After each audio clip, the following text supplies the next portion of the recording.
Good morning बच्चों। आज हम प्रश्नावली 9.2 प्रारंभ करने चल रहे हैं। इसके पहले आपने 9.1 के सारे क्वेश्चन एक एक करके आपने सॉल्व किया। तो आज आपको क्या सॉल्व करना है 9.2। इसमें क्वेश्चन नंबर 1 से क्वेश्चन नंबर 8 तक के क्वेश्चन को सॉल्व करेंगे। अब इस क्वेश्चन को कैसे सॉल्व करते हैं, इस क्वेश्चन को सॉल्व करने से पहले कुछ बेसिक सूत्र हैं, उस बेसिक सूत्र के माध्यम से ये प्रश्नावली पूरी आप सॉल्व कर ले जाएंगे। जैसे आपको अगर एक बिंदु दे दे और एक प्रवणता दे दे, जब एक बिंदु दे और एक प्रवणता दे तो उसके लिए आपका सूत्र क्या होगा, तो वो सूत्र जान लीजिए। जब दो बिंदु दिए गए हैं तब रेखा का समीकरण क्या होगा। तो इस टाइप के क्वेश्चन को आप कैसे सॉल्व करेंगे। जैसे आपको दे दिया एक ढाल दे दिया, यानी यम का मान दे दिया, एक बिंदु दे दिया जैसे x1, y1 और प्रवणता यम दे दिया, यानी ढाल यम दे दिया। कहा रेखा का समीकरण ज्ञात करिए। तो जब एक बिंदु हो और ढाल हो तो रेखा का समीकरण का फार्मूला होता है y minus y1 equal to m x minus x1। ये आपका फार्मूला होता है। जब आपका एक बिंदु दिया गया हो, एक बिंदु का मतलब x1 y1 दिया गया हो और जब यम दिया गया हो, ढाल दिया गया हो, ढाल की वैल्यू यहाँ आप प्रतिस्थापित कर दीजिए, तो आप ये फार्मूला लगाएंगे। जब आपको दो बिंदु दे दिया हो, जब दो बिंदु दिया हो तो दो बिंदु के लिए हम कौन सा फार्मूला लगाएंगे। जैसे दो बिंदु का मतलब आपको एक में x1 y1, अगले में x2 y2, ये आपका बिंदु दे दे तो इसमें आप सूत्र लगाएंगे।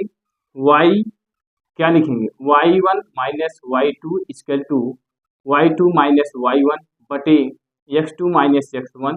यहाँ ये आपका ये रहेगा x1 minus x minus x1, ये आपका फार्मूला है। इस फार्मूले को आप उपयोग करेंगे जब आपको दो बिंदु दिए गए हैं। तो दो बिंदु जब दिए गए रहेंगे तो आप यही फार्मूला, यही सूत्र का आप उपयोग करेंगे। चलिए आगे चलते हैं। जब ये दो बिंदु और एक बिंदु दिया हो, एक बिंदु के लिए ये फार्मूला, दो बिंदु के लिए ये formula, y minus y1 equal to y2 minus y1 बटे x2 माइनस x1 और अगले कोष्टक में x माइनस x1, ये दोनों फार्मूले का उपयोग करेंगे। इन्हीं दोनों फार्मूले के माध्यम से आप इस प्रश्नावली के 1 से लेके 8 तक के सारे क्वेश्चन को आप सॉल्व कर लेंगे। तो चलिए ठीक है, अब देखते हैं। यहाँ इस क्वेश्चन में आते हैं। कह रहा है क्वेश्चन नंबर 1 से क्वेश्चन नंबर 8 तक रेखा का समीकरण ज्ञात करिए, यानी 1 से लेके 8 तक आपको रेखा का समीकरण ज्ञात करना हो, चाहे एक बिंदु दिया गया हो चाहे दो बिंदु दिया गया हो। तो दोनों बिंदु के हमने आपको फार्मूले के माध्यम, दोनों सूत्र के माध्यम से हमने बता दिया। अगर एक बिंदु दिया गया है तो ये वाला फार्मूला लगेगा, दो बिंदु दिया गया है तो ये वाला फार्मूला लगेगा। तो चलिए क्वेश्चन नंबर 1 देखते हैं। कह रहा है x और y अक्षों के समीकरण लिखिए। अब x अक्ष और y अक्ष का समीकरण लिखने के लिए कह रहा है। तो चलिए थोड़ी देर के लिए यहाँ बेसिक चीजें हम जानते हैं। ये आप जानते हैं ये x अक्ष होता है, ये x माइनस होता है, ये y प्लस होता है, ये y माइनस होता है, ये अक्ष हो गए आपके। अगर हम x अक्ष की बात करते हैं, x अक्ष पे बिंदु की बात, तो हम लिखते हैं x, 0। क्या लिखते हैं, x, 0। क्यों, जब x अक्ष पे चलते हैं तो x का मान होता है, y का मान नहीं होता है। जब y अक्ष पे चलते हैं तो यहाँ क्या लिखते हैं, 0, y। क्यों, क्योंकि y अक्ष पे जब चलेंगे तो सिर्फ y की ही वैल्यू आपको प्राप्त होगी, x की वैल्यू नहीं प्राप्त होगी, इसीलिए यहाँ 0, y लिखते हैं। और जब x अक्ष पे चलते हैं तो हमको x की वैल्यू प्राप्त होती है, y की वैल्यू नहीं प्राप्त होती है, इसीलिए हम x, 0 लिखते हैं। सेम प्रोसेस वही, अगर इसको मूल बिंदु से बाईं तरफ लाएंगे तो ये आपका क्या हो जाएगा, माइनस x, 0 हो जाएगा। अब ये ऊर्ध्वाधर ऊपर की दिशा में है, y वाला पक्ष अगर नीचे आएगा तो यहाँ 0, क्या हो जाएगा, माइनस y बताएंगे, ये आप बताएंगे। ये तो आपका बेसिक चीजें हैं। अब यहाँ कह रहा है x अक्ष का समीकरण और y अक्ष का समीकरण लिखिए। अब बताइए x अक्ष का समीकरण क्या होगा, x अक्ष का समीकरण आपका क्या होगा और x अक्ष का निर्देशांक क्या होगा। जब x अक्ष की बात करेगा, x अक्ष के लिए क्या लिखेंगे, x अक्ष के लिए x, 0 क्या होता है, x, 0 होता है और y का निर्देशांक क्या होता है, शून्य होता है। y का निर्देशांक क्या होता है, शून्य होता है। पुनः गौर से बात को सुनेंगे। कह रहा है x अक्ष के लिए, तो x अक्ष के लिए x, 0 होता है और y का निर्देशांक क्या होता है, शून्य होता है। यहाँ तक तो आपको बातें क्लियर हो गई। अब यहाँ देखिए, अगर हम पूछते हैं x अक्ष पे आपका बिंदु क्या है, तो आप बताएंगे 0, x, 0 है। अब अगर एक बिंदु दिया गया हो, प्रवणता दी गई है, उसका समीकरण क्या निकालेंगे x अक्ष के लिए। देखिए यहाँ कहा है x अक्ष और y अक्ष का दोनों का समीकरण लिखना है। तो x अक्ष के लिए हमने बिंदु ये प्राप्त कर लिया, तो x अक्ष का समीकरण क्या होगा, x अक्ष का समीकरण, x अक्ष का समीकरण क्या होगा, आप जानते हैं एक बिंदु से क्या फार्मूला होता है, ये होता है, लिखेंगे y minus y1 equal to m x minus x1, ये हो गया। अब तो ये y आपका सूत्र से है, यहाँ y को ऐसे लिखेंगे। x की वैल्यू क्या है, आप देखिए इसको x1 मानेंगे, इसको y1 मानेंगे। y1 की वैल्यू कितनी है, 0। प्रवणता क्या है, आपको कुछ नहीं दी गई है, ढाल आपको कुछ नहीं दिया गया है। x माइनस y1 की वैल्यू क्या है, आप लिखेंगे x1 की वैल्यू x है, ये हो गया। अब यहाँ से देखिएगा y बराबर क्या लिखेंगे आप, ये तो आपका y में से 0 हटाएंगे तो y ही होगा। अब यहाँ आपका ये कैंसिल हो जाएगा, यहाँ लिखेंगे m कोष्टक में 0, y बराबर आपको क्या प्राप्त होगा, 0, ये हो गया। ये किस अक्ष का समीकरण है, आप बताएंगे ये x अक्ष का समीकरण है। अगर इसी तरह से हम y अक्ष का समीकरण पूछते हैं तो y अक्ष का समीकरण का निर्धारण आप कैसे करेंगे, तो आपका निर्धारण करने का मतलब यही है, यहाँ आपका x आ जाएगा, x बराबर 0 आएगा। देखिए y अक्ष के लिए, अब पहले यहाँ बताइए y अक्ष के लिए निर्देशांक क्या होगा, y अक्ष के लिए 0, y होगा कि नहीं होगा। अगर x का निर्देशांक पूछते हैं, x का निर्देशांक, तो आप क्या बताएंगे, x का निर्देशांक देखिए यहाँ 0 है और y का निर्देशांक क्या है, y, तो ये देखिए ऊपर के लिए। अब देखिए इसमें y अक्ष के लिए बिंदु क्या मिला, y अक्ष के लिए यहाँ लिख लीजिए, चाहे x अक्ष का समीकरण ज्ञात करने के लिए, तो x अक्ष का बिंदु, x अक्ष का समीकरण फार्मूला ये हुआ, x अक्ष का बिंदु क्या है, आपने बिंदु निकाला है x, 0। अब इसी तरह से y के लिए, y अक्ष के लिए, y अक्ष के लिए, y अक्ष के लिए क्या लिखेंगे, आप बताएंगे y अक्ष के लिए 0, y, ये हो। अब इसका फार्मूला क्या है, समीकरण का फार्मूला क्या है, y अक्ष का फार्मूला, यानी एक बिंदु से होकर जाने वाली रेखा का समीकरण का फार्मूला क्या होता है, लिखेंगे एक बिंदु से होकर जाने वाली रेखा का समीकरण, यही है फार्मूला, एक बिंदु से होकर जाने वाली रेखा का समीकरण। तो क्या होता है, y minus y1 equal to m x minus x1। ये बताइए y को यहाँ ऐसे लिखेंगे, y1 की वैल्यू क्या है, y1 की वैल्यू आप बताएंगे y है। अब इस बिंदु में आएंगे y के लिए, y लिखते हैं, यहाँ m लिखेंगे, यहाँ x, ये x आपके सूत्र से है, ये x1 है, x1 का मतलब ये जो x के निर्देशांक दिए गए, तो x का निर्देशांक क्या दिया गया है, आप बताएंगे यहाँ दिया गया 0, ये हो गया। यहाँ तक बातें आपको समझ में आ गई होंगी। अब ये कैंसिल हो जाएगा, यहाँ आपका क्या बचा, यहाँ बताएंगे 0 बचा, यहाँ बचा m x।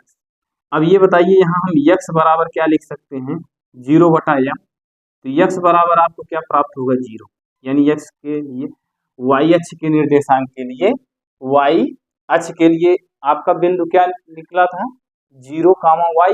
अब y अक्ष का समीकरण, यहाँ x अक्ष और y अक्ष का समीकरण कहा, तो जब हमने x अक्ष का समीकरण निकाला, x अक्ष का समीकरण, तो x अक्ष का समीकरण, तो y बराबर 0 प्राप्त हुआ। जब हम y अक्ष का समीकरण निकाले तो x बराबर हमको क्या प्राप्त हुआ, 0 प्राप्त हुआ। ये देखिए आपको यहाँ 0 प्राप्त हुआ, 0 में m से भाग करेंगे तो 0 ही आएगा। तो यहाँ तक तो आपको सारी चीजें समझ में आ गई होंगी।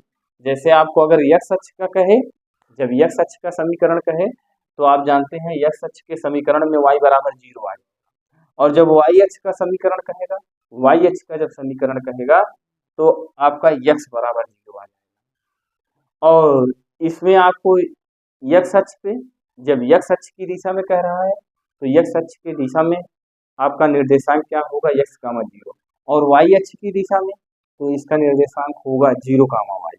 अब इसको आपको आपके ऊपर डिपेंड करता है यक्स अक्ष की किस दिशा में कह रहा है, बाई दिशा में कह रहा है मूल बिंदु से कि दाई दिशा में। दाई दिशा में कहेगा तो यक्स कामा 0 होगा, बाई दिशा में मूल बिंदु से कहेगा तो माइनस यक्स कामा 0 होगा। और इसी तरह से वाई अक्ष का अगर धन की दिशा में यानी ऊपर की दिशा में कहता है तो 0 कामा वाई लिखेंगे। देखिए यहाँ लिखा गया। मूल बिंदु से अगर ऋण की दिशा में कहता है यानी नीचे जब कहेगा तो 0 कामा माइनस वाई लिखेंगे। यहाँ तक आपको समझ में आ गया होगा। बस ये बिंदु एक बार इस समीकरण में रखा गया और एक बार ये बिंदु इस समीकरण में रखा गया। समीकरण में रखने के बाद आपको सॉल्व किया गया। ये आपके क्वेश्चन हो गए। चलिए अगला क्वेश्चन देखते हैं। अगले क्वेश्चन में आपसे क्या कह रहा है, अगले क्वेश्चन में आपसे कह रहा है दूसरे क्वेश्चन में कह रहा है कि ढाल यानी ढाल दे रहा है 1/2 बिंदु 4 कामा -3 से जाने वाली रेखा का समीकरण ज्ञात करिए। अब देखिए यहाँ लिखा है क्वेश्चन यही इतना, ढाल 1/2 और बिंदु -4 कामा 3 से जाने वाली, क्वेश्चन यहीं तक है और ऊपर लिख दिया है 1 से 8 तक, तो आपको समीकरण ज्ञात करना है। तो चलिए इसका समीकरण कैसे ज्ञात करेंगे इसको देखिए। अब देखिए यहाँ से अगर हम आपसे पूछते हैं यम कितना दिया गया है, यम, तो आप बताएंगे यम 1/2 दिया है ये, और उसके बाद बिंदु कितना दिया गया है 4 कामा कितना दिया गया 3, ये 4 कामा कितना दिया गया 3, ये इसके बिंदु हो गए। अब हमने आपको लिखाया है एक बिंदु और एक प्रवणता यानी एक ढाल से होकर जाने वाली रेखा का समीकरण का फार्मूला क्या होता है, तो आपने हमको बताया कि ये फार्मूला ये होता है। तो चलिए यही फार्मूला लिख देते हैं एक बिंदु से। अब देखिए इसमें एक बिंदु दिया है, एक ढाल दिया गया है, एक बिंदु से होकर जाने वाली रेखा का समीकरण का फार्मूला क्या होता है, तो आप जानते हैं y minus y1 equal to m x minus x1। अब यहाँ से देखिए y को ऐसे लिखेंगे। अब y1 की वैल्यू कितनी, आपको हमने इसके पहले की वीडियो में हमने आपको बताया ये x1 होता है, ये y1 होता है। जब एक बिंदु दिया गया तो इसको x1 इसको y1 मानेंगे। तो y1 की वैल्यू कितनी दी गई है 3, यम की वैल्यू कितनी दी गई आप बताएंगे 1/2, यक्स की वैल्यू कितनी दी गई है ये यक्स ऐसे लिखेंगे। x1 की वैल्यू कितनी दी गई है, यहाँ -4 है, यहाँ भी -4 है, तो चलिए यहाँ -4 को इस तरह से लिख देते हैं, -4 को इस तरह से लिखते हैं और यहाँ आप एक बड़ा कोष्टक लगा लीजिए, ये हो गया। यहाँ 1/2 लिखेंगे, यहाँ लिखेंगे यक्स, ये ऋण मिला के आपका क्या हो गया धन हो गया ये। अब यहाँ क्या लिखेंगे y -3 लिखते हैं ये।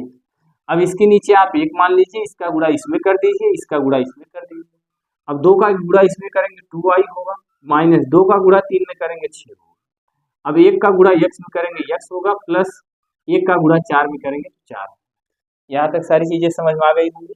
अब यहाँ आप क्या लिखेंगे x -2y प्लस क्या लिखेंगे 4, और इस 6 को इधर लाएंगे प्लस 6 होगा, इक्वल टू क्या होगा 0। यहाँ क्या लिखेंगे x -2y प्लस 6 4 कितना होगा आप बताएंगे, 6 4 को जोड़ेंगे तो आपको 10 प्राप्त होगा। यहाँ कितना हो गया 10 इक्वल टू 0। यही आपको ज्ञात करने के लिए कह रहा था, यही समीकरण हो गया आपका। कुछ नहीं करना है, जब एक बिंदु और प्रवणता यानी ढाल जब दिया गया हो तो आप फार्मूला लगाएंगे y -y1 equal to m x minus x1। यही होता है। y ये लिखा गया, यम की वैल्यू कितनी है 3 है, यम का मान 1/2 है, इस x को ऐसे लिखेंगे, ये x का मान -4 है, इसके बाद इसको यहाँ ऐसे लिख दिया गया, इसको यहाँ ऐसे लिखा गया, इस x को यहाँ हमने ऐसे उतार लिया, इसके बाद ये ऋण मिला के धन हो गया, यहाँ 4 लिख दिया। अब हमने क्या किया, इस 2 का गुणा इसमें कर दिया 2y हो गया, इस 2 का गुणा 3 में किया गया 6 हो गया, 1 का गुणा इसमें करेंगे x हो गया, फिर 1 का गुणा 4 में करेंगे 4 हो गया। x को यहाँ ऐसे रहने दिया, इस 2y को इधर लेके आया y के पास x के पास तो माइनस हो गया, इधर प्लस में था तो इधर जाएगा माइनस में हो जाएगा, प्लस 4 यही लिखेंगे और इस 6 को इधर लेके आएंगे प्लस 6 होगा। तो यहाँ x -2y 6 4 कितना हो गया 10। ये समीकरण ये आपका जो समीकरण कह रहा था ज्ञात करने के लिए दूसरे क्वेश्चन में, तो ये आप समीकरण ज्ञात कर लीजिए। चलिए अगला क्वेश्चन देखते हैं। अगले क्वेश्चन में आपसे क्या कह रहा है, अगला क्वेश्चन आपसे ये कह रहा है, यानी क्वेश्चन नंबर 3, क्वेश्चन नंबर 3 में आपसे कह रहा है कि बिंदु 0,0 से जाने वाली रेखा का ढाल यम है। अब देखिए यहाँ पुनः सुनेंगे। अब 0,0 का मतलब समझ रहे हैं आप क्या है? 0,0 का मतलब ये मूल बिंदु से बात कर रहा है। मूल बिंदु से जाने वाली रेखा का समीकरण का फार्मूला क्या होगा? तो y बराबर mx होगा। कैसे होगा उसको देखेंगे आप। यहाँ देखिए बिंदु कितना दिया गया, बिंदु आप लिखेंगे 0,0, ये बिंदु हो गया। और इसके बाद इसका यम का मान क्या दे रहा है, ढाल। आप बताएंगे यम का मान कह रहा है यम, ये देखिए ढाल यम। अब ये भी इसके पहले आपने लिखा था ढाल यम का मान 1/2 दिया था, लेकिन यहाँ यम का मान यम दे रहा है यानी ढाल। तो फार्मूला क्या होता है, y minus y1 equal to क्या होता है, यम कोष्टक में x माइनस x1। यहाँ y को ऐसे लिखेंगे, y1 की वैल्यू कितनी है, y1 की वैल्यू 0 है, इक्वल टू यहाँ यम लिखेंगे, x ऐसे लिखेंगे माइनस इसका मान कितना दिया गया है, आप बताएंगे इसका मान आपको दिया गया है 0। ये देखिए ये x1 है, ये y1, ये हो गया। यहाँ क्या लिखेंगे, y बराबर इस यम का गुणा इसमें करेंगे, यम x हो गया। बस यही आपका समीकरण हो गया। इसमें क्या करना था, आपको कुछ नहीं करना था, सिर्फ आपको ध्यान देना था। बस थोड़ी देर के लिए आप इस सूत्र को याद कर लीजिए, इस सूत्र को याद कर लीजिए, इस सूत्र को याद कर लीजिए। इन्हीं दोनों सूत्र के माध्यम से ये पूरी प्रश्नावली ही खत्म है। ये एक बिंदु के लिए है, जब एक बिंदु दिया गया हो और यम दिया गया हो तो ये फार्मूला लगाएंगे, जब दो बिंदु दिया गया तो ये फार्मूला लगाएंगे, बस और कुछ नहीं करना है। और इस चतुर्थांश से आप बहुत समय पहले से परिचित हैं। तो चलिए ठीक है, जहाँ चतुर्थांश की बात आएगा चतुर्थांश से हम समझाएंगे, जहाँ सूत्र की बात आएगी तो वहाँ सूत्र से आपको बताएंगे। तो चलिए ठीक है, आगे चलते हैं, अगला क्वेश्चन देखते हैं। ये क्वेश्चन नंबर 3 हो गया। आप चलते हैं क्वेश्चन नंबर 4 में। क्वेश्चन नंबर 4 में आपसे क्या कह रहा है, कह रहा बिंदु 2,2√3 से जाने वाली और x अक्ष से 75 अंश के कोण पर झुकी। अब ये बताइए, एक बिंदु दिया और एक और क्या दे दिया आपको, 75 अंश। 75 अंश का मतलब यम दे दिया। यम कैसे निकालेंगे, पहले आप यहाँ देखिएगा। अच्छा ये बताइए यम बराबर आप क्या लिखते हैं, tan थीटा लिखते हैं, और यहाँ थीटा की वैल्यू कितनी दी गई, आप बताएंगे 75 अंश दी गई। अगर यहाँ यम की वैल्यू ढाल 1/2, 5, 7 दिया होता तो हम डायरेक्ट रख देते, लेकिन ये आपका अंश में दे दिया, 75 अंश दे दिया। तो यहाँ देखिए यम बराबर tan थीटा लिखते हैं। अब यहाँ हम ऐसे इसको लिखेंगे tan थीटा की वैल्यू कितना लिखेंगे आप, 75 अंश। ये यहाँ तक बातें समझ में आई कि नहीं। यम को हम लिख सकते हैं tan थीटा, और थीटा की वैल्यू कितनी दी गई है, 75 दी गई है। तो यहाँ हम क्या लिखेंगे, यहाँ लिखेंगे tan 75 को ऐसे दो पार्ट में तोड़िए जिससे 75 हो जाए, यानी नहीं समझे बात को। 75 की ऐसी कोई दो संख्या लीजिए कोण में, जैसे आप देखिए 45 प्लस 30, 45 अंश प्लस 30 अंश जोड़ेंगे कितना होगा, 75 होगा। आपको एक सूत्र हमने बहुत समय पहले आपको बताया है, tan a प्लस बी का फार्मूला क्या होता है, आप जानते हैं tan a प्लस बी का फार्मूला होता है tan a tan b upon 1 minus tan a into tan b, यही आपका फार्मूला है। अब ये पद ए है, ये पद बी है। अब यहाँ क्या लिखेंगे, tan 45 अंश प्लस कितना लिखेंगे, tan 30 अंश अपान क्या लिखेंगे, 1 माइनस tan 45 अंश और tan कितना लिखेंगे, 30 अंश। ये हो गया। tan 45 अंश की वैल्यू कितनी होती है, आप बताएंगे 1। tan 30 अंश का मान कितना होता है, tan 30 अंश का मान 1/√3 होता है, तो 1/√3 लिखते हैं, बटे 1 माइनस tan 45 अंश का मान 1, tan 30 अंश का मान 1/√3। अब इसको आप सॉल्व कर लीजिए। जब इसको आप सॉल्व करेंगे तो इसके नीचे आप 1 मानेंगे और इसके नीचे 1 मानेंगे, इस 3 का गुणा इसमें करेंगे, इस 3 का गुणा इसमें करेंगे और इस 1 का गुणा 1 में करेंगे। तो चलिए जब गुणा करते हैं तो √3 + 1 हो जाएगा, बटे इस 1 का गुणा इस 3 में करते हैं, इस 1 का गुणा इस 3 में करते हैं तो √3 हो जाएगा। अब पूरे का बटा लगाएंगे, 1 का गुणा 1 में करेंगे तो 1 होगा। अब इस 3 का गुणा इसमें करेंगे तिरछा, कितना हो जाएगा, √3 - 1। अब इसका गुणा इसमें करते हैं तो कितना हो जाएगा, √3। यहाँ से √3 कैंसिल हो, यहाँ आपको प्राप्त कितना हुआ, √3 + 1 बटे कितना हो गया √3 माइनस 1, ये हो गया। अब इसी का आप परमेयीकरण कर डालेंगे। क्या कर डालेंगे? परमेयीकरण। जब इसका हम परमेयीकरण करेंगे तो आपको कितना प्राप्त होगा? परमेयीकरण क्या करेंगे? रूट यहाँ माइनस है तो परमेयीकरण जब होता है तो प्लस से गुणा हो जाएगा। √3 प्लस 1 बटे क्या लिखेंगे? √3 प्लस 1। अब आप यही लिख लीजिएगा परमेय, इतना तो आपका आया, नीचे स्पेस ना होने के कारण हमने डायरेक्ट यहाँ लिख दिया। √3 प्लस 1 से ऊपर नीचे गुणा करने पर, या लिख दीजिए परमेयीकरण करने पर। तो देखिए √3 प्लस 1, √3 प्लस 1, तो यहाँ कितना हो जाएगा? √3 प्लस 1 का होल वर्ग, और नीचे आपका क्या हो जाएगा? √3 का वर्ग माइनस 1 का वर्ग। अब आप इसका विस्तार कर डालिए, ये पद बना ए, ये पद बना बी, ए का वर्धन बी का वर्धन 2ab, ये सूत्र हो गया। कितना लिखेंगे? ए का वर्ग का मतलब √3 का वर्ग, बी का वर्ग का मतलब प्लस 1 हो जाएगा, प्लस क्या लिखेंगे? 2ab, 2 सूत्र से हुआ, ए का मान कितना है? √3, बी का मान 1 बटे √3 गुणे √3 दो बार करेंगे तो कितना आएगा? 3 आएगा माइनस 1। अब इसको सॉल्व करिए, यहाँ √3 गुणे √3 करेंगे कितना होगा? आपको पता है 3 होगा, प्लस 1 लिखेंगे, प्लस कितना लिखेंगे? 2√3 बटे नीचे कितना होगा आप बताएंगे? नीचे 2 होगा। दिख रहा है कि नहीं?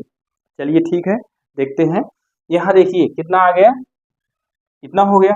अब 3 में एक जोड़ेंगे 4 हो जाएगा, प्लस कितना होगा? 2√3 होगा, बटे नीचे कितना होगा? 2 होगा।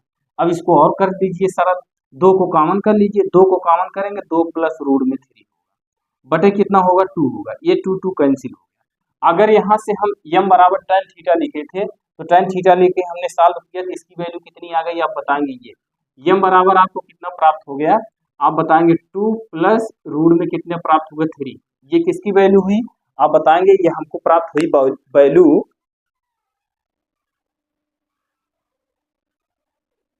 m की वैल्यू आपने कितना प्राप्त किया? 2 प्लस √3, ये m की वैल्यू हो गई है।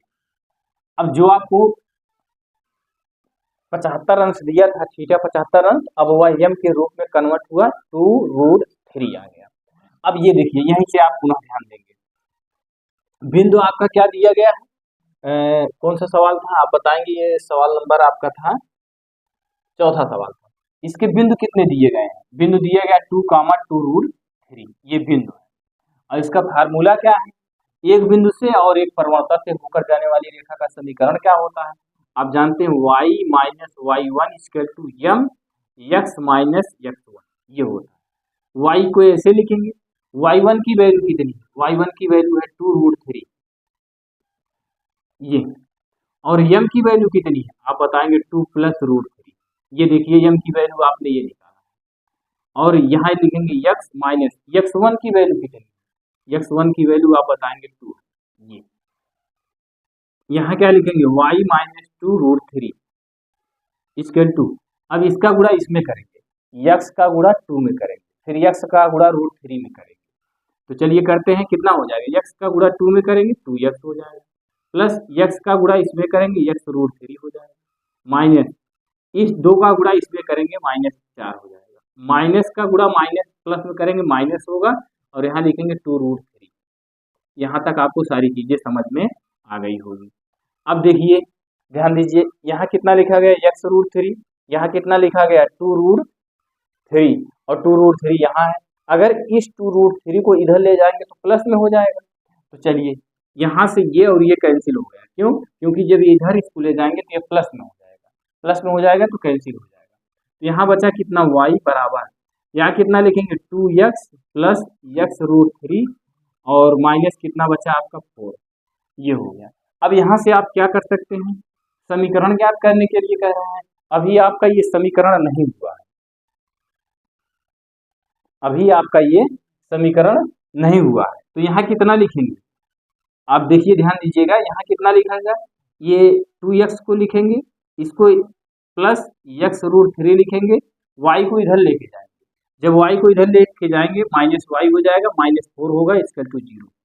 यहाँ से दोनों में देख रहे हैं x उभयनिष्ठ है, तो x को कॉमन कर लीजिए, 2 प्लस √3 और माइनस y -4 इक्वल टू 0, ये आपका समीकरण हो गया। हमने आपसे कहा जब आपको एक बिंदु दिया गया हो, एक ढाल दिया गया हो, तो ऐसी स्थिति में आप ये फार्मूला लगाएंगे। तो इसी फार्मूले के माध्यम से हमने सॉल्व किया। पहले हमने m की वैल्यू निकाल लिया, यहाँ तक तो आपको सारी चीजें समझ में आ गई होंगी। इसके बाद फिर हमने क्या किया, बिंदु लिख लिया, फिर सूत्र लिखा, सूत्र से एक एक वैल्यू हमने प्रतिस्थापित किया, प्रतिस्थापित करने के बाद हमने सॉल्व किया, तो आपको ये समीकरण आपको प्राप्त हो गया। तो यहाँ तक आपको कोई दिक्कत नहीं होनी चाहिए। अब चलते हैं अगला क्वेश्चन देखते हैं। क्वेश्चन नंबर 5 को देखते हैं। क्वेश्चन नंबर 5 में कह रहा है मूल बिंदु के बाईं ओर x अक्ष को 3 इकाई की दूरी पर प्रतिच्छेद करने तथा ढाल 2 वाली रेखा का समीकरण ज्ञात करिए। कुछ समझ में आया? कह रहा है मूल बिंदु के बाईं ओर कहाँ होगा? ये देखिए चतुर्थांश हमने यहाँ मिटा दिया। चलिए पुनः मैं बनाऊंगा। अब यहाँ से देखेंगे पुनः आप एक बार इस क्वेश्चन को, आप पुनः एक बार वीडियो को पुनः रिपीट करके देखेंगे तो आपको सारी चीजें समझ में आ जाएंगी। अब यहाँ आप क्या करेंगे, कुछ नहीं करना है, ध्यान दीजिए। जैसे आपको यहाँ दिया क्या गया है, दिया आपको ये है कि ये आपका क्या हो गया, ये चतुर्थांश हम बना रहे हैं। इस चतुर्थांश में आपको करना क्या है, कुछ नहीं करना है, थोड़ा ध्यान देंगे, बस थोड़ा ध्यान देंगे। क्या लिखेंगे आप, यहाँ देखिए चतुर्थांश ऐसे बनता है, ये चतुर्थांश हो गया। ये मूल बिंदु की, ये धन की दिशा है, और ये क्या है, ऋण की दिशा है। ये धन की दिशा है और ये ऋण की दिशा है, यही तो है। अब बताएंगे हाँ यही है। कह रहा है मूल बिंदु के बाईं ओर, मूल बिंदु यही है, इसके बाईं साइड यही होगा। बाईं ओर कह रहा है 3 इकाई। जब 3 इकाई आएंगे, मान लीजिए 1 2 3, ये 3 इकाई आ गए। अब कह रहा है 3 इकाई की दूरी पर प्रतिच्छेद करने वाली ढाल 2 है। 3 इकाई पर प्रतिच्छेद करने वाली ढाल कितनी है, 2 है। तो इसको आप कैसे चित्र बनाएंगे, आप ऐसे इसको बना दीजिए, ये हो गया। अब ये यहाँ क्यों लिखा गया है, क्यों यहाँ तक नहीं लिया, क्योंकि कह रहा मूल बिंदु के ऋण की दिशा में, क्या कहा है, मूल बिंदु के बाईं ओर, बाईं ओर तो यही होगा। ये देखिए यहाँ अगर हम निर्देशांक पूछते हैं -3, 0 होगा। क्यों -3, 0 होगा, हमने आपसे बताया जब x अक्ष पे चलेंगे तो निर्देशांक क्या होगा, x, 0 होगा, और जब y अक्ष पे चलेंगे निर्देशांक क्या होगा। अब ये भी पहले क्वेश्चन में हमने आपसे चर्चा किया। तो जब मूल बिंदु के बाईं तरफ आ रहे हैं, तो बाईं तरफ कह रहा है इसकी दूरी कितनी है, 3 है। तो हमने -3 क्यों लगाया, क्योंकि बाईं तरफ आ रहे हैं। अगर कहा होता मूल बिंदु से दाईं तरफ है तो 3, 0 लिखते। अगर यही चीज कहा होता y अक्ष की धन दिशा में है, 3 मात्रक या 3 दूरी y अक्ष की दिशा में, धन की दिशा में, तो आप क्या करते, 0, 3 करते। बात समझ रहे हैं कि नहीं समझ रहे हैं? अब चलिए ठीक है, यहाँ तक आप समझ गए। अब बिंदु क्या दे दिया, -3, 0, और m की वैल्यू कितनी दी आपको, यहाँ देखिए कौन सा क्वेश्चन है, ये आपका तीसरा है। ये ढाल कितना दे रहा है, m बराबर 2 दे रहा है। अब आपको तो पता चल गया ये क्वेश्चन कैसे लगेगा। हमने आपको बार बार बताया कि अगर एक बिंदु दिया गया हो और ढाल दिया गया हो तो कौन सा फार्मूला लगाएंगे, ये फार्मूला लगाएंगे। तो यहाँ कहीं यहाँ क्वेश्चन में आपको तो मूल बिंदु तो मिल गया 0, 0, और ढाल मिल गया। ढाल कितना दे दिया, ढाल 2 दे दिया, ढाल भी आपको दे दिया। लेकिन कहाँ आपको बिंदु मिला था, बिंदु आपको यहाँ से मिला। जब कहा यह मूल बिंदु से बाएं की दिशा में जाएंगे तो आपको मूल बिंदु आपको ये प्राप्त हो गया। जरा अब आप इसको सॉल्व करिए। कैसे सॉल्व करेंगे, आपको सॉल्व करना आता है, हमको पता है। आप लिखेंगे y - y1 = m x - x1, यही तो लिखेंगे। यहाँ लिखेंगे y - y1 की वैल्यू कितनी है, आप बताएंगे y1 की वैल्यू 0 है, m की वैल्यू कितनी है, 2 है, x - x1 की वैल्यू कितनी है, ये देखिए माइनस यहाँ लगा, x1 की वैल्यू -3 है, तो -3 है तो आप यहाँ एक बड़ा कोष्टक लगा दीजिए। यहाँ लिखेंगे छोटे कोष्टक में -3, इसको ऐसे कर देते हैं। यहाँ लिखेंगे y - 0 = 2, यहाँ लिखेंगे x, ये ऋण मिला के क्या हो गया, धन। यहाँ कितना लिखेंगे, 3। अब क्या करेंगे, y बराबर लिखेंगे, इसका गुणा इसमें करेंगे 2x होगा, इसका गुणा इसमें करेंगे 6 होगा। तो यहाँ कितना लिखेंगे, 2x - y + 6 = कितना लिखेंगे, 0। ये हो गया आपका समीकरण। कौन सा समीकरण हुआ, 5वें का हो गया, 2x - y + 6, ये आपका आंसर हो गया। एक बात पुनः समझेंगे, क्वेश्चन में कह रहा मूल बिंदु के बाईं ओर तो हमने क्या किया, मूल बिंदु के बाएं की दिशा में 3 इकाई चला, प्रतिच्छेद करता है। यहाँ देखिए प्रतिच्छेद किया, इसकी ढाल कितनी थी, ये ढाल कितना दे रहा था, प्रतिच्छेद करे तथा ढाल 2 इकाई हो, ढाल का मतलब यम। तो हमने इस तरह से इसका एक रेखा खींच दिया। रेखा खींचने के बाद हमने क्या किया, एक बिंदु और यम जब हमको पता हो गया तो हमने कौन सा फार्मूला लगा दिया, एक बिंदु से होकर जाने वाली रेखा का समीकरण का फार्मूला लगा दिया। जब एक बिंदु से होकर जाने वाली रेखा का समीकरण लगाया तो हमको रिजल्ट आपको ये प्राप्त हो गया। यहाँ तक आपको सारी चीजें समझ में आ गई होंगी। चलिए आगे चलते हैं, अगला क्वेश्चन देखते हैं। क्वेश्चन नंबर 5 तक हो गया। चलिए 6वां क्वेश्चन देखते हैं। 6वां क्वेश्चन में आपसे क्या कह रहा है, कह रहा मूल बिंदु से ऊपर। अब देखिए इसमें बाईं तरफ कहा था, यहाँ क्या लिखा, मूल बिंदु से ऊपर y अक्ष को 2 इकाई की दूरी पर प्रतिच्छेद करने वाली और x अक्ष की धन दिशा के साथ 30 अंश का कोण बनाने वाली रेखा का समीकरण ज्ञात करिए। कैसे ज्ञात करेंगे इसको आप बताएंगे। देखिए कह रहा मूल बिंदु। अब देखिए ये चित्र आप देखिए, यहाँ देखे थे, अब इसी चित्र में हम यहाँ बना रहे हैं, इसको मिटा नहीं रहे। इसमें x अक्ष कहा था, अब इसमें y अक्ष कह रहा है। तो देखिए मैं ऐसे रेखा खींच दे रहा हूँ, ये रेखा हो गई। अब कितनी इकाई कह रहा, मूल बिंदु से ऊपर y अक्ष की 2 इकाई क्या होगी मूल बिंदु। दूसरा चित्र है, ये तो आपका 5वें के लिए था। इसमें कितना इकाई चलेंगे, 1 2 इकाई चला y अक्ष की दिशा में, ऊपर की कहा था इसीलिए हम देखिए ऊपर चल रहे हैं। फिर कह रहा है दूरी पर प्रतिच्छेद करने वाले, और फिर कह रहा है x अक्ष की धन दिशा। x अक्ष की धन दिशा कौन सी होगी, यही तो होगी। धन दिशा के साथ 30 अंश का कोण बनाने वाली रेखा का समीकरण ज्ञात करिए। ये देखिए, ये यहाँ x अक्ष की धन की दिशा यही है, कितने अंश का कोण बन रहा है आप बताएंगे, 30 अंश का कोण बन रहा है। अब यहाँ देखिए m की वैल्यू आपको प्राप्त हो गई 30 अंश। अब इसमें और क्या चाहिए, अभी आपको बिंदु चाहिए। बिंदु कैसे निकालेंगे, अब बताइए, बिंदु मूल बिंदु से कहाँ जा रहे हैं, ऊपर y अक्ष की दिशा में जा रहे हैं। जब y अक्ष की दिशा में जा रहे हैं तो इसके निर्देशांक क्या होते हैं, आपने यहाँ अभी पढ़ा। इसके पहले क्वेश्चन में हमने बताया, यहाँ होता है 0, y, और यहाँ क्या होता है, यहाँ होता है x, 0, यही तो हमने बताया। अब लेकिन ये यहाँ 0, y थोड़ी ना लिखेंगे, यहाँ कह दिया है y अक्ष की 2 इकाई दूरी पर, तो यहाँ लिखेंगे कितना, यहाँ तक ये 2 है, तो यहाँ कितना लिखेंगे, 0, 2 लिखेंगे। अब बिंदु आपको ये हो गया, कोण आपका ये हो गया। तो चलिए कैसे ज्ञात करेंगे, आप लिखेंगे यम बराबर क्या होता है, tan थीटा, और थीटा की वैल्यू कितनी दी गई है, 30 अंश दी गई है। तो यहाँ यम बराबर आप क्या लिखेंगे, tan 30 अंश। tan 30 अंश का मान क्या होता है, tan 30 अंश का मान होता है 1/√3। यम की वैल्यू हो गई आपको। बिंदु आपका कितना है, बिंदु आपका है 0, 2, ये बिंदु है आपका 0, 2, ये आपके बिंदु है। अब इसमें कौन सा फार्मूला लगाएंगे, ये फार्मूला, अब बताएंगे हम पहले ही फार्मूला लगाएंगे। क्यों, क्योंकि हमको एक बिंदु दे दिया और एक ढाल दे दिया। जब एक बिंदु और एक ढाल देता है तो आप फार्मूला ये लगाते हैं। तो यहाँ क्या लिखेंगे, y minus y1 equal to m x minus x1, ये हो गया। यहाँ लिखेंगे y माइनस y1 की वैल्यू कितनी, इसको x1 कहते हैं, इसको y1 कहते हैं, ये x1 है और ये y1 है। अब x1 की वैल्यू कितनी है, 0, यम की वैल्यू कितनी है, यम की वैल्यू बताएंगे 1/√3। x की वैल्यू आपको कितनी है, x की वैल्यू आप बताएंगे। आपको पता है x की वैल्यू कुछ नहीं है, x1 की वैल्यू आपको क्या है, 0 है। यहाँ तक सारी चीजें समझ गए।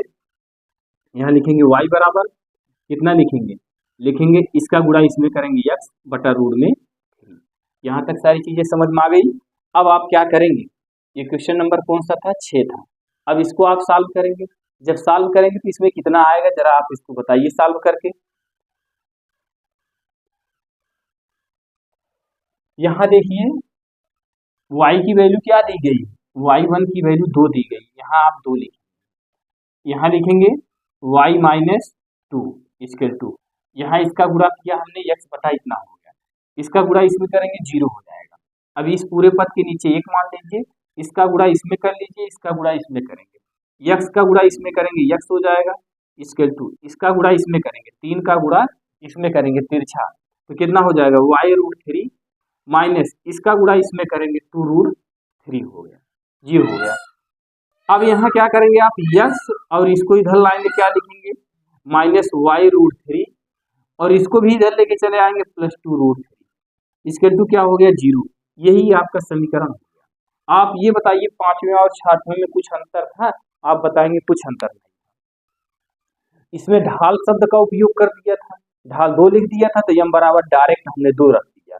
और यहाँ कह दिया था, कहा गया, कह दिया था दिशा में 30 अंश का कोण बना रहा था। तो देखिए एक्स अक्ष की दिशा में 30 अंश का कोण बनाया और वाई अक्ष की धन की दिशा में आपसे कहा, ऊपर की दिशा में कहा कि इकाई 2 दूरी है। तो यहाँ मूल बिंदु आपको क्या प्राप्त हो गया, आप बताएंगे हमको यहाँ मूल बिंदु 0,2 प्राप्त हो गया। और इसमें क्या कहा था, बाई दिशा में कहा था 6वें वाले में। तो हमें उम्मीद है आपको दोनों क्वेश्चन में जो अंतर था, जो डिफरेंस था, वो समझ में आ गया होगा।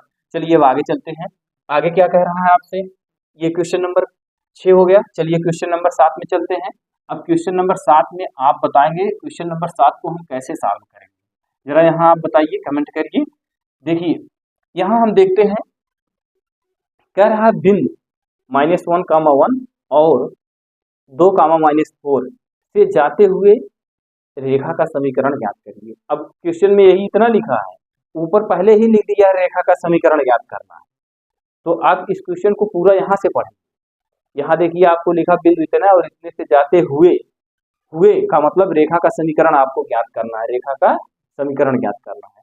तो चलिए ठीक है, अब यहाँ देखिए क्या दिया है, -1,1 और अगला दिया गया 2,-4, ये दिया गया। अब ये बताइए इसमें कौन सा फार्मूला लगाएंगे, पहला फार्मूला, दूसरा फार्मूला। आप बताएंगे हम यहाँ दूसरा फार्मूला लगाएंगे। क्यों लगाएंगे, क्योंकि यहाँ 2 बिंदु दे दिया है। जब 2 बिंदु दिया है तो चलिए यहाँ इसको क्या लिखेंगे, ये x1 है, ये y1 है, ये क्या है x2 है, ये y2 है। समझने के लिए हमने इसको लिख दिया। इसको -1 को कहेंगे x1 और इसको y को कहेंगे, ये y1 जो है 1 है, x2 क्या है 2 है और y2 क्या है -4 है। तो फार्मूला क्या है, फार्मूला आप जानते हैं y - y1 = y2 - y2 बटे x2 - x1 कोष्टक में x - x1, यही फार्मूला है।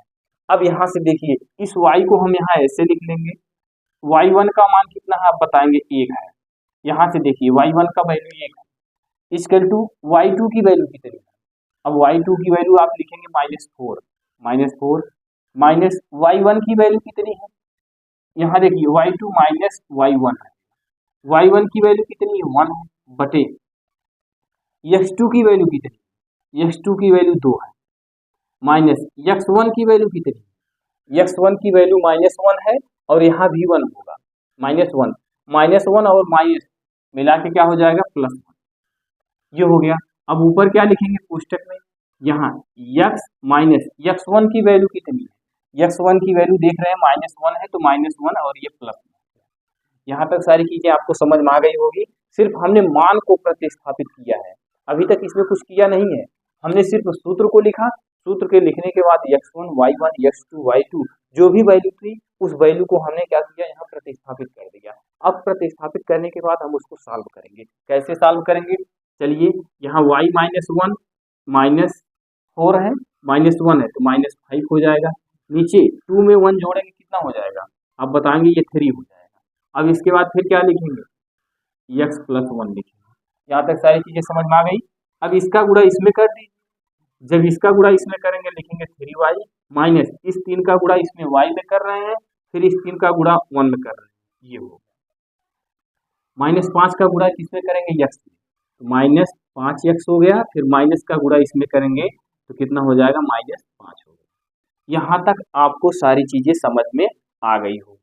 चलिए इसको आप ले आइए इधर कर लीजिए, जब इसको इधर लाएंगे तो कितना हो जाएगा 5x हो जाएगा, और यहाँ कितना लिखा गया 3y, तो 3y प्लस में है, प्लस में लिखते हैं, -3 है तो -3 को ऐसे लिखते हैं, इस 5 को उठा लाएंगे बाई तरफ तो यहाँ क्या हो जाएगा +5 हो जाएगा, इसके टू यहाँ 0 कर दीजिए।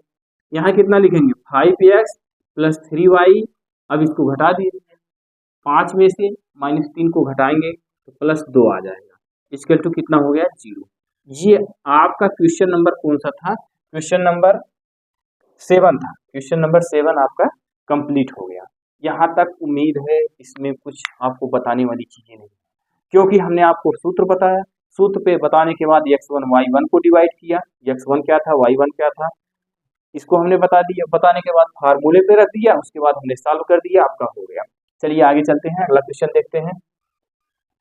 कह रहा है उस रेखा का समीकरण ज्ञात कीजिए। 8वां क्वेश्चन कह रहा है उस रेखा का समीकरण ज्ञात कीजिए जिसकी मूल बिंदु की लंबिक दूरी 5 इकाई और लंब धन x अक्ष से 30 अंश का कोण बनाता है। कैसे इसको आप सॉल्व करेंगे?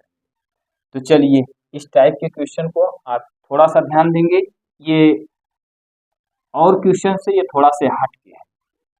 8वें क्वेश्चन में आप ध्यान देंगे। ध्यान देने की बात ये है, पहले आप इस तरह से मैं आपको अक्ष बना दे रहा हूँ।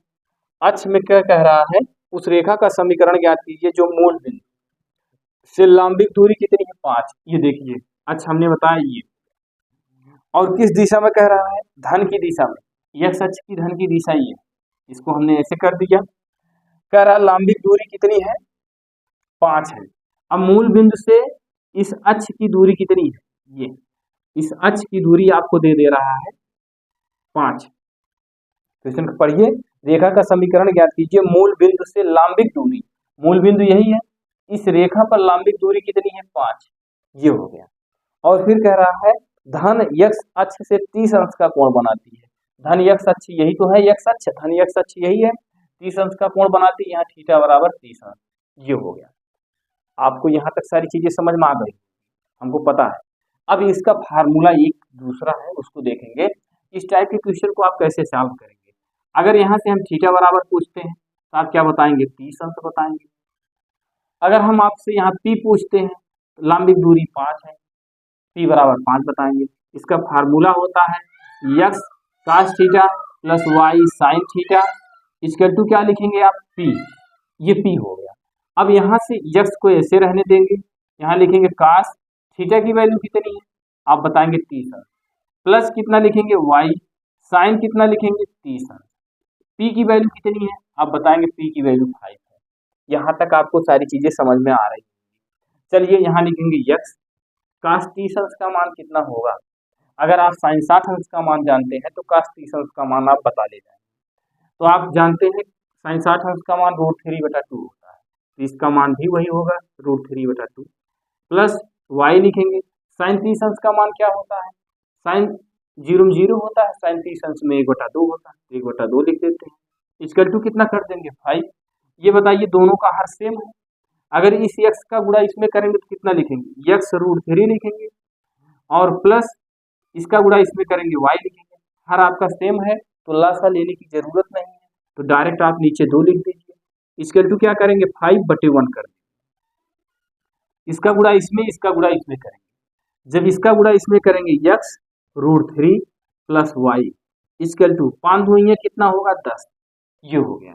यहाँ कितना लिखेंगे x √3 प्लस y, इसको इधर लाएंगे, माइनस कितना होगा 10 इक्वल टू आपका 0। ये आपका हो गया समीकरण, यही आपको ज्ञात करने के लिए कह रहा था।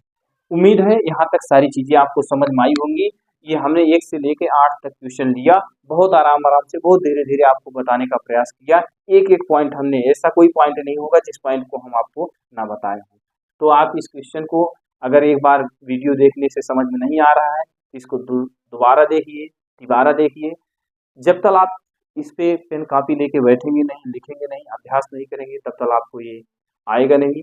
वीडियो को 1 बार 2 बार आप देखिए, और एक बार चैनल को लाइक शेयर सब्सक्राइब जरूर करिए।